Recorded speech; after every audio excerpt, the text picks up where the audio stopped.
So I was perusing social media the other day, and I happened to notice this particular meme being reposted. In all honesty, I didn't even notice what it said. Instead, my eyes were drawn to this. A gorgeous, modern, contemporary mansion worth a modest $22 million, designed by Miami architect Kobe Karp. I first saw this ginormous house and I thought, I want to build that. I really couldn't decide on what game to do it in, so I figured, hey, why not all of them? And that is how my very first Build-a-thon came to be. What's up, guys? Kaduba here, and this is my Modern Mansion Build-a-thon series. Before we get started, just a little disclosure, I can only work with what each game gives me, so there is going to be certain specific limitations with each build. Not going to be a super huge deal, but something you might notice as we go along. Of course, we're going to be starting with Part 1, Fallout 4. Today's tour brings us to County Crossing with my Institute character, Leon. And right off the bat, I was having issues with the pool.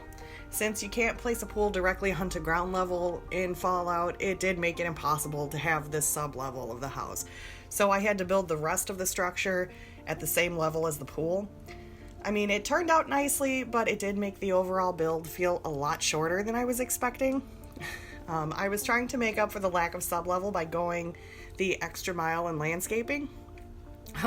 In all honesty, I knew that Fallout was going to be the harder game to recreate this mansion in, simply because of the post-apocalyptic setting. I mean, it is extremely difficult to sell a perfectly clean, contemporary mansion right in the middle of a wasteland. But, with a little imagination and a whole lot of mods, I feel I pulled it off. The views aren't exactly the greatest here, but hey, I can imagine the two settlers who live here now are much happier with it than what they used to have.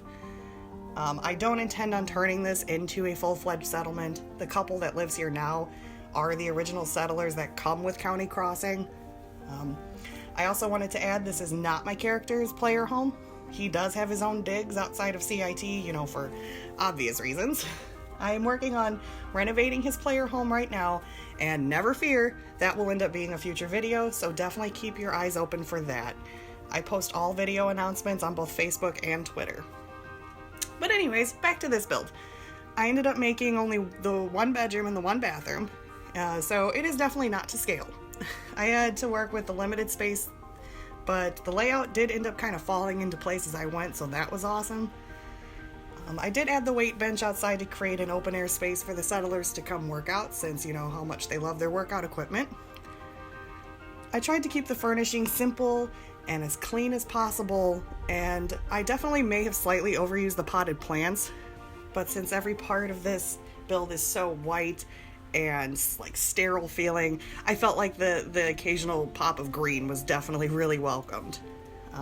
Another noticeable change, I did switch the rooftop to a grass, just to give the settlers some open area to have a little farm to grow their own food, and since this Fallout, keep them self-sufficient. It was pretty tough trying to recreate this type of build in Fallout, but I really enjoyed the challenge of trying to make it work in this post-apocalyptic setting. For what it is, I think it turned out beautifully. So yeah, definitely stay tuned for more info on Part 2 and Part 3 of this Build-a-thon series. Don't forget to come like and subscribe to Kaduba on Facebook, Twitter, and Reddit. And I also post all of my videos over on my YouTube page as well.